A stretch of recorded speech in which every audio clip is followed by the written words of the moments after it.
In the fall of 1991, the peaceful routine of Burlington was shattered when Emily, a 5-year-old girl, mysteriously vanished from her bedroom in the middle of the night. Her mother, Sarah, came home from a long, grueling shift at the hospital, expecting only the usual hush of their suburban house. Instead, she was met with the empty bed and the wide-open window, the chilly breeze swirling through the room and carrying with it an uneasy sense that something truly terrible had happened. At first, Sarah stood frozen, unable to accept the scene in front of her, but soon panic took over and she started searching the house, calling Emily's name with a desperation that seemed to echo through every hallway. Word spread fast. Soon, neighbors lined the streets, joining in the frantic search. The local police were called right away, combing every nearby park, ditch, and alley. Even the Burlington Search and Rescue Team came to help, their bright jackets forming small pockets of hope in the early morning gloom. Despite everyone's efforts, not a single solid clue turned up. The hope that Emily would come wandering back grew dimmer with each passing hour. The emptiness left by her absence slowly seeped into every corner of the house. Sarah and her husband David found themselves lost in a maze of unanswered questions, their home now filled with only memories and a heartache that refused to fade. The disappearance of Emily slowly ate away at the bond between Sarah and David. They found themselves drifting further apart, each handling the pain in completely different ways. Sarah, unable to face the quiet at home, threw herself into work at the hospital, taking extra shifts whenever she could.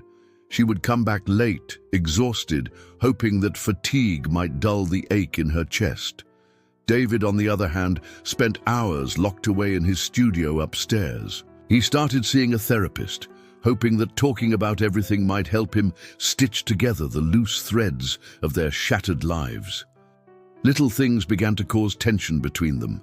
Laundry left undone, dinners growing cold on the table, and even discarded mail would set off arguments that ended in silence. They both understood deep down that none of this was really about chores or routines. The real problem was the unbearable uncertainty weighing down every corner of their lives. The lingering hope that Emily might walk in the door was both a comfort and a fresh wound every day. They tried for years to hold the family together, but it was no use. Eventually, divorce became the only path left, a quiet agreement that neither fought. What remained were faded photos, empty rooms, and the sad echo of all the promises they once made to each other. On moving day, Sarah wandered through the house one final time, each step making her feel the weight of everything she had lost. She found herself hesitating outside what used to be Emily's room. With a shaky breath, she pushed open the door and stood in the doorway for a long time, just taking it all in. The pale wallpaper was still covered with little drawings, and Emily's old toys sat neatly on the shelf, untouched since that night. It looked almost as if time had frozen in this one space, holding on to the hope and innocence that had once filled the room. Sarah walked over to the small dresser and ran her fingers along the smooth wood, remembering bedtime stories, quiet giggles, and the way Emily would peek out from under the covers. The soft, faded scent of her daughter's childhood still seemed to linger in the air, pulling at Sarah's heart until it hurt. She stood by the window for a moment, staring out at the backyard. So many afternoons spent together there. Now, just another chapter she could never get back. The room felt heavier than before, like it was hiding answers she would never find. Leaving, Sarah realized she was not just letting go of a house, but stepping by herself into a life she no longer recognized. In her new apartment, Sarah worked hard to get her life sorted out. Each day was filled with unpacking boxes and figuring out where things should go. Still, no matter how she tried, every object she touched seemed to bring back a memory she wasn't ready for. One evening, as she opened a box labeled Emily's favorites, something made her stop. Inside, beneath the stuffed animals and tiny socks, she came across an old tape recorder, one of those chunky, heavy models that had seen better days. Curiosity, mixed with longing, she brushed the dust off and found some batteries in her junk drawer. After popping them in, she pressed play, not totally sure what to expect. Suddenly, Emily's voice echoed through the small apartment, spilling out laughter and stories about everyday adventures, losing a shoe in the backyard or watching the ice cream truck roll past. Sarah felt her eyes fill with tears as she listened, her heart both breaking and swelling just to hear her daughter again. Then, Emily's voice grew quieter, her words taking a turn. She mentioned something called the Princess Room, a place Sarah had never heard her talk about before, and the oddness of it pulled Sarah away from her sadness, setting a new uncertainty loose in her mind. The words Princess Room kept turning over in Sarah's mind, refusing to let her focus on anything else. She sat on the floor, rewinding the tape again and again, hoping for some clue, maybe a laugh in the background, a smudge of sound that might spark a forgotten memory. But nothing came. Emily had never mentioned anything like that before.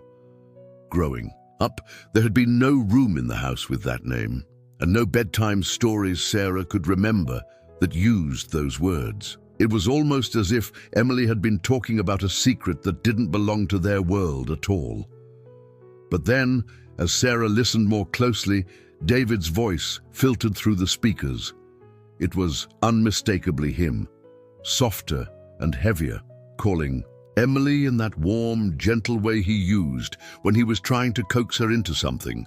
Only this time, he was inviting Emily to the Princess Room, promising little rewards if she followed. The tone in his voice was off, not quite cheerful. There was a strange edge to it, almost desperate. Sarah felt her breath catch. She didn't want to jump to conclusions, but now it felt like some huge piece of their family's story was sitting just out of reach, waiting to be uncovered, and she knew she could not let it go. Trying to keep her mind busy, Sarah dove into daily chores, laundry, groceries, anything to keep from replaying the tape in her head. But she quickly realized some important documents were missing, including her professional license from the Massachusetts Nursing Board. She turned the new apartment upside down, but came up empty. There was no way around it. She had to go back to the old house and face David, even if it meant stirring up everything she'd been trying to leave behind.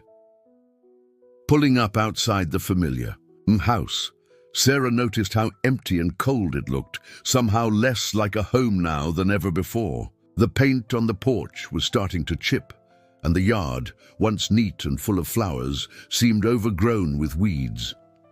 David greeted her quietly, avoiding too much eye contact, and let her inside. As she walked through the hallway, every echo felt loud, the silence even more present than before. She found herself heading to their old bedroom to check for paperwork. But no matter how hard she tried to concentrate, the mention of the Princess Room on the recording kept replaying in her mind. It dragged her up the stairs and into Emily's old room again. Sarah ran her hands over the edges of the closet, behind curtains, and beneath the tiny bed, searching for any detail that could explain the mystery she had uncovered. While searching, Sarah noticed the old wardrobe leaning awkwardly, its doors no longer lining up properly. She ran her hand along its side and felt that it wobbled, probably from years of sitting in the same corner without being moved. The wood smelled faintly musty, a reminder of the leaks that sometimes plagued the upstairs in the rainy Boston springs. Worried the whole thing might topple over if left much longer, she figured she should at least try to brace it until David could get to it. But as she started to shift it, her phone started buzzing from her jacket pocket. She ignored it at first, thinking it could wait, but then the ringtone turned to the sharp beep of her voicemail. Curiosity got the better of her, so she paused and listened. The message caught her off guard. It was from Dr. Evans, the group therapist David claimed to still meet with every Wednesday. The tone was polite but firm, apologizing for missing David at the last several meetings and asking if something was wrong. Sarah stood still as the words sank in. David had said he was at therapy nearly every week since the move. Now Sarah realized that he had been lying about where he was going, and a flood of uneasiness washed over her. She suddenly wondered just how much she really knew about what had happened in their family. Still shaken by the voicemail, Sarah decided to step out for a bit and clear her head. She walked a few blocks down to Rutherford and Sons, the old hardware store she used to visit with David whenever they needed paint or tools. The familiar aisles and the comforting smell of lumber helped, if only a little. Sarah picked out some screws and brackets to shore up the wardrobe, thinking about how strange it felt to be fixing up the old house like an outsider. At the checkout counter, she ran into Joe, the owner, who recognized her right away. With a friendly grin, he asked, "You back for more of those supplies David was after last month?" Sarah blinked in surprise. She had not heard anything about David doing any work on the house recently. Joe explained that David had picked up boards, nails, insulation, the kind of stuff you buy for a small project, not just simple repairs. Said he was working on a little hobby project, Joe added, bagging her items. Sarah forced a smile, but the words sat heavy in her chest. What would David need all those materials for? And why had he never mentioned a project to her before? It seemed harmless on the surface, but added to the hidden therapy sessions, his secretiveness was starting to look like more than coincidence. Each little detail lined up, forming a shadow that told Sarah she had only scratched the surface of secrets lingering in their family. When Sarah got back to the house with her bag of hardware in hand, something immediately felt off. She let herself in and started toward Emily's old room, but noticed that the door to the office was cracked open with the light on. That struck her as odd, since David had said he would be out running errands all afternoon. Above her, muffled, sounds of movement got louder. Quick footsteps, the scrape of something heavy being pushed across the floor. Her heart started to race as she put the tools down and crept up the stairs, the unease from the last few days bubbling to the surface. She slid quietly down the hallway and, without thinking, pushed the office door wide open. To her shock, it was Mike, a close friend of David's since college, who was rifling through the file drawers.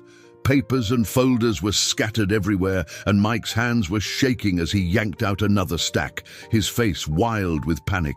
As soon as he saw Sarah, his whole posture shifted. His eyes darted around the room and he barked, "You shouldn't be here." The tension grew in an instant. When Sarah demanded to know what he was doing, Mike's response was sharp and defensive.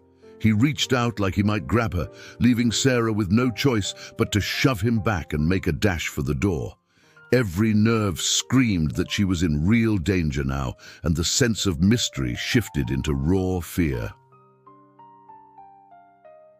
The struggle between Sarah and Mike spilled out of the office and into the hallway, bumping into picture frames and sending a vase crashing to the floor. Sarah yelled for him to stop, but Mike seemed fixated, not even slowing down as they tumbled into Emily's old room. In the chaos, Sarah's shoulder hit the side of the old wardrobe, and the force finally knocked it off balance. Both stepped back in shock as the wardrobe crashed down, revealing a part of the wooden floor that was oddly out of place. A square panel slid loose underneath the fallen wardrobe. Sarah gaped as a shallow compartment came into view, tucked neatly beneath the floorboards. Inside were several dusty boxes packed tight with old cassette tapes and recordable DVDs, each marked with the same strange phrase, "Princess Room." The label matched what she had heard on the mysterious tape, sending a chill through her entire body. Without warning, Mike lunged for the nearest box, scooping up as many tapes as he could fit in his arms. His voice cracked as he muttered something about finally finding them, then darted past Sarah and disappeared down the stairs, leaving her standing breathless and frozen. She stared at the heap of tapes still hidden in the floor, every part of her reeling with dread and confusion. She was left to wonder what secrets these recordings held and why Mike would risk everything to steal them. With her hands still shaking, Sarah fumbled for her phone and dialed 911, struggling to keep her voice steady as she explained that she had just been attacked and that some strange tapes had been stolen. The dispatcher assured her help was on the way. While she waited, Sarah kept glancing at the boxes that remained hidden under the loose floor panel. Curiosity and fear mixed inside her, but she could not help herself. She lifted the lid of the nearest box and began sorting through the tapes. Each one had a neat, handwritten label, numbered and dated, every single one stamped with Princess Room. The more she looked, the more anxious she felt, her mind spinning with possibilities about what had really happened in this house. Soon, red and blue lights flashed outside. 2 patrol officers arrived first, checking to make sure Sarah was not hurt, then taking her account of what happened. When Detective Laura Bennett arrived, she quickly picked up on the tension in the room and the strange weight of all those tapes. After Sarah finished her story, including her run-in with Mike and her fears about David and the missing therapy sessions, Detective Bennett wasted no time. She ordered the tapes collected as evidence, suspecting that whatever was on them might finally shed light on Emily's disappearance. The investigation took on a whole new urgency. Detective Bennett set up a small player on the kitchen table, and Sarah pulled up a chair beside her, her heart pounding in her chest. When the first tape started, the screen showed Emily and David, father and daughter, sitting together in what looked like a bright, cheerful room, painted in pastel colors. At first, nothing seemed out of the ordinary. They talked about homework, read a story together, just regular family stuff. But as the minutes went by, a creeping sense of unease took over. David's questions grew stranger, his tone shifting from gentle to controlling. The tape caught moments where he gaslit Emily, isolated her, made her repeat his rules for the special room. They both realized this room was not Emily's bedroom at all, but a completely separate space, carefully arranged to look normal but used for something much darker. Sarah covered her mouth, horrified, as the reality of what she was seeing set in. For months, maybe even longer, David had been hiding this twisted double life right under their noses. Detective Bennett paused the tape, her jaw tight. She quietly wondered if it was possible Emily was still somewhere in the house, hidden in that secret room, and if so, how long she had been trapped there. The layers of secrecy were deeper and more disturbing than Sarah had ever imagined. The thought that Emily could still be somewhere in the house had everyone on edge. Detective Bennett spoke in a calm but urgent voice as she called in more officers and briefed them about the possibility of a hidden space. Sarah followed close behind, nerves raw as they moved through the old house. The team spread out, tapping on walls and shifting heavy furniture, searching for any sign of a concealed room, just as they had seen on the tape. Sarah kept thinking about every corner Emily might have been hidden, turning over memories in her mind, desperate for clues she might have missed all this time. They worked their way down into the basement, every flashlight beam cutting through. Dust and cobwebs. The officers checked under the stairs and inside storage closets, then started looking behind shelves and the laundry machines. As Sarah watched, one of the officers noticed a faint outline running vertically behind the stacked dryer. With a careful push, the panel gave way and a cool draft spilled out. Pink-tinted lights spilled into the narrow crawl space beyond, making everyone pause. A moldy smell hit Sarah as soon as they crouched down to look inside. The area was cramped but showed definite signs of someone living there recently. Rumpled. Blankets, a mug half full of water, some scattered children's books. Her heart jumped between panic and hope as she realized Emily might have been alive in this small, hidden corner, waiting for someone to finally find her. At the end of the narrow passage, A door stood out from the shadows, decorated with faded cartoon stickers and chipped pink paint. Sarah's breath caught as she saw the small handprints smeared on the wood. The officers knocked hard, calling out gently, trying to reassure whoever was inside. There was no answer at first, just a hush from the other side. More knocking followed, and anxious voices drifted through the quiet. Finally, after what felt like forever, the handle rattled and the door swung slowly open. In the doorway stood a teenage girl, her long hair tangled and her clothes far too small, patterned with smiling animals. Her wide eyes darted between Sarah and the officers, locked in panic. When she finally spoke, her voice was trembly and confused, asking if ghosts had come. For her, certain that she had been left alone in the world. The officers stepped back to give her space, but she shrank against the wall. Sarah fought tears as she knelt and drew a small doodle, a symbol only she and Emily shared, passed between them in lunchbox notes and birthday cards. The girl's face slowly changed. She touched the drawing, her memory sparking. The recognition broke through years of fear, and the reunion happened in a flood of tears and disbelief, mother and daughter holding onto each other like they never would let go. The secret room was nothing like the rest of the house. Detective Bennett held the flashlight high, revealing shelves that held worn-out dolls side by side with electronics and cameras, every surface covered in dust and neglect. There were toys scattered on the floor, but mixed with them were items that had no place in a child's life.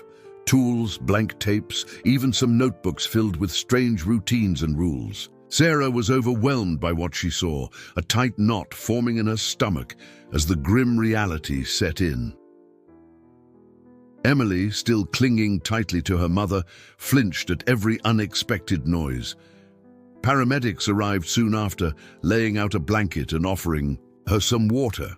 As a medic gently examined her, Emily stared straight ahead and started to speak in a flat, practiced tone. She repeated rules about silence and obedience, words that Sarah recognized from David's careful script.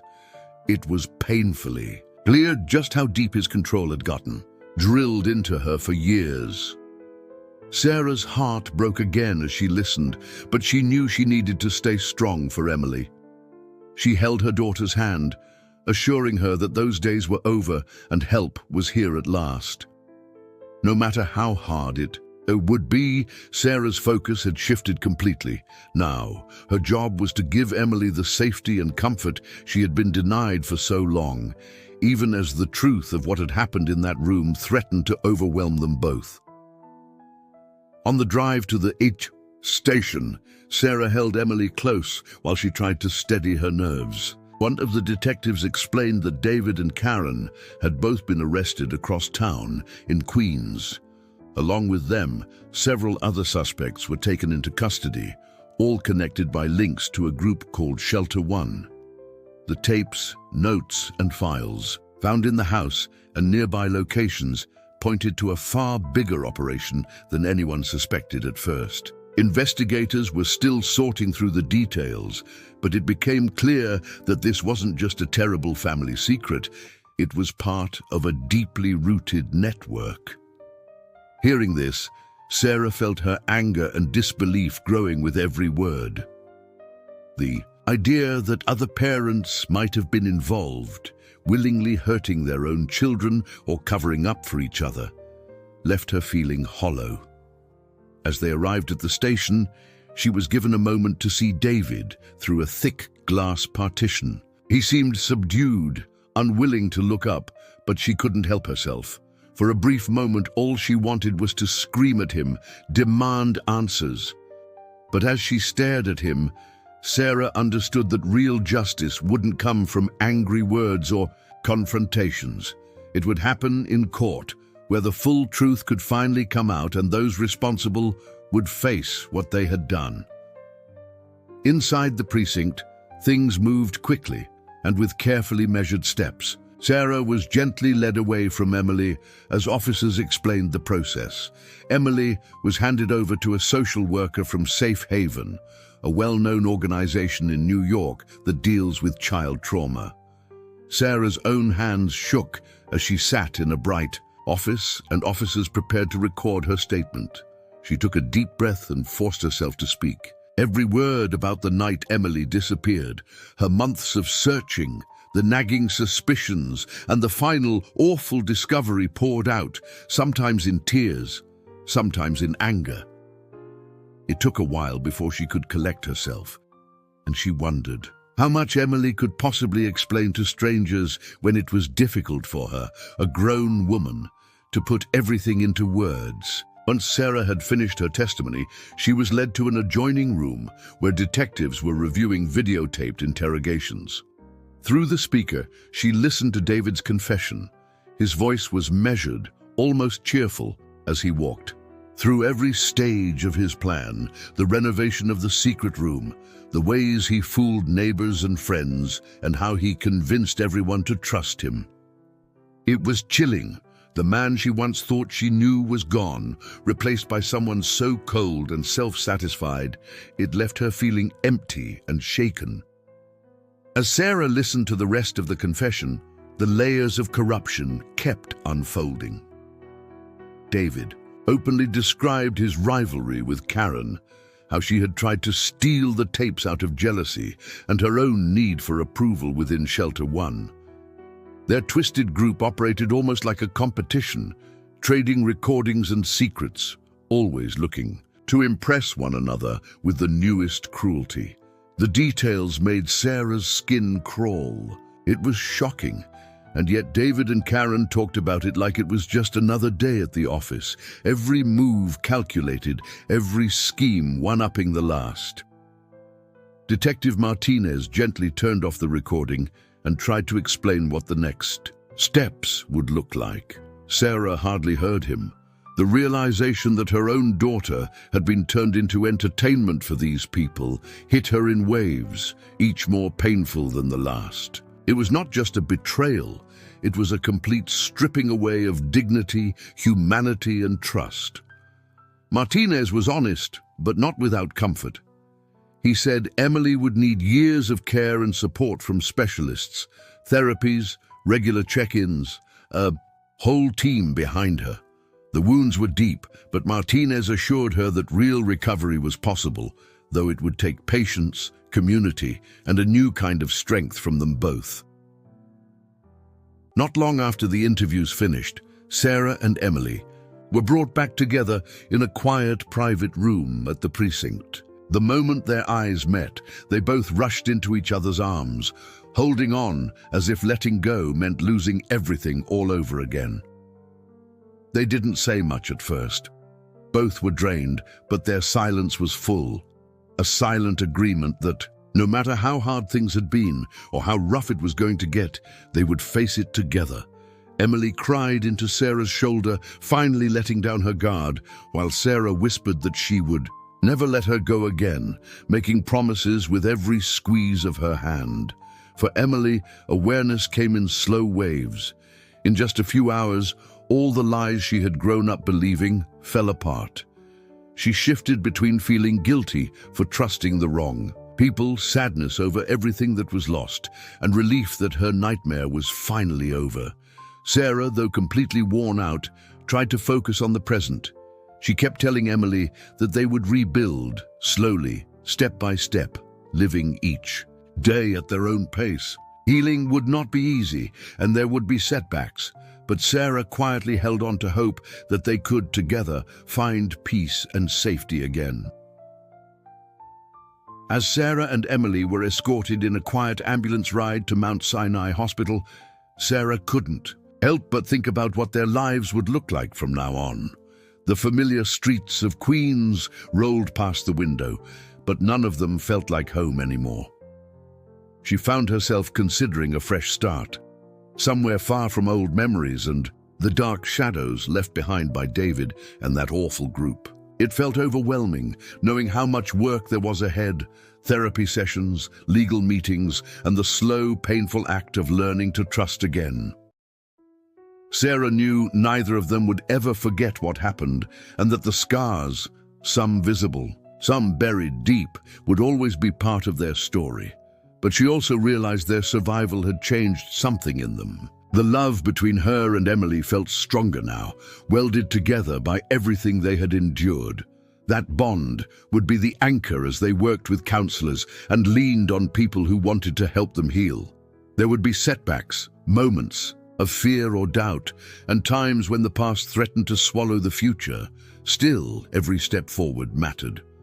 Holding Emily's hand, Sarah promised herself that no matter where they ended up, they would face it together, carving out a brighter future, one quiet moment at a time.